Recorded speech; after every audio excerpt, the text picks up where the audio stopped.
What's going on, everyone? John Rittinger from TechnoBuffalo here, and I've got what I think is the beauty queen of Samsung's recent lineup. If you couldn't tell, it is the Galaxy S6 Edge Plus. It might be a mouthful, but you are getting a lot for your words, I think, with this guy, but time will tell as we get to our testing. So we have the gold version. It's also available in a pretty cool black. The box is in line with current Samsung generation devices. It's just gray with some specs on the back, but my friends, you don't have to worry about reading. Sit back, relax, have a drink, and I will walk you through what it's like to open up the box. And as I open that up, it just turned on. So push it off to the side for a real quick second. It really just saved me the effort of pushing the button. Inside, we've got a quick start guide for getting started not slowly. There it is, quick start guide, fun. We've got a SIM removal tool for you know what that's for. Inside the box, similar to what we've got, actually almost identical to what we have in the box for the Note 5, we've got a wall wart. This one obviously is not going to work in the US, but it is quick charge enabled. We've got a micro USB cable, no USB-C here, and a really nice pair of headphones that come in their own little plastic carrying case with different size ear gels depending on your ear size, and inline controls for that as well. But accessories, I'm just willing to bet, are not why you are here. Here is the reason why you've watched this video. This is the Galaxy S6 Edge Plus. I'm gonna try and do a magic trick and get it out of the plastic in one shot. Almost had it. And there she is, all done up in a beautiful gold. The phone feels really nice in the hand. A lot of people had issues with the S6 Edge. They thought holding it was sort of the sides were almost too sharp to hold. Looks like that's been fixed. It's almost a little bit wider here on the Edge Plus. It feels really nice. So it's yelling at me.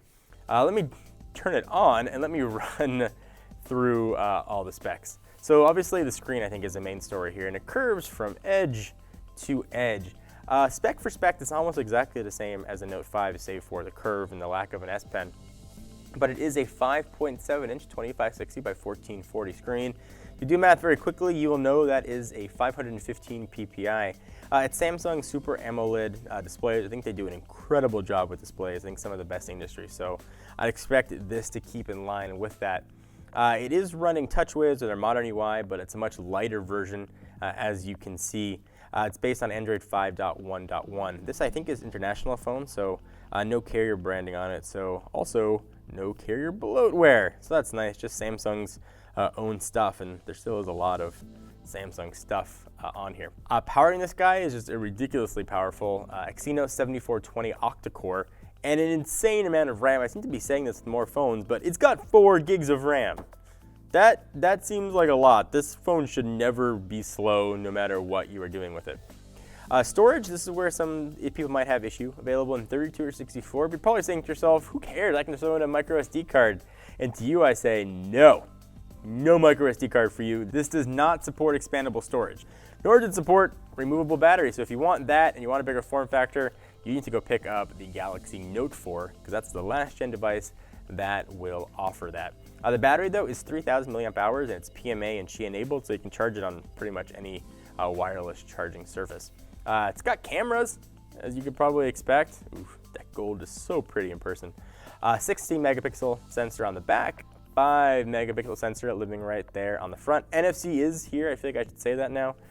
A little bit thinner than the Note 5.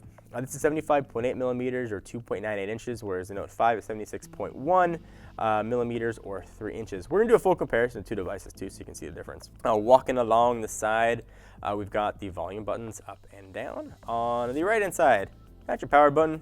Hello there, power button.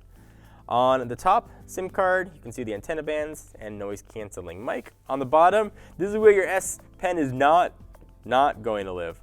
You've got your down-firing speakers, you've got your micro USB, noise canceling mic, 3.5 millimeter headset jack, and more antenna bands.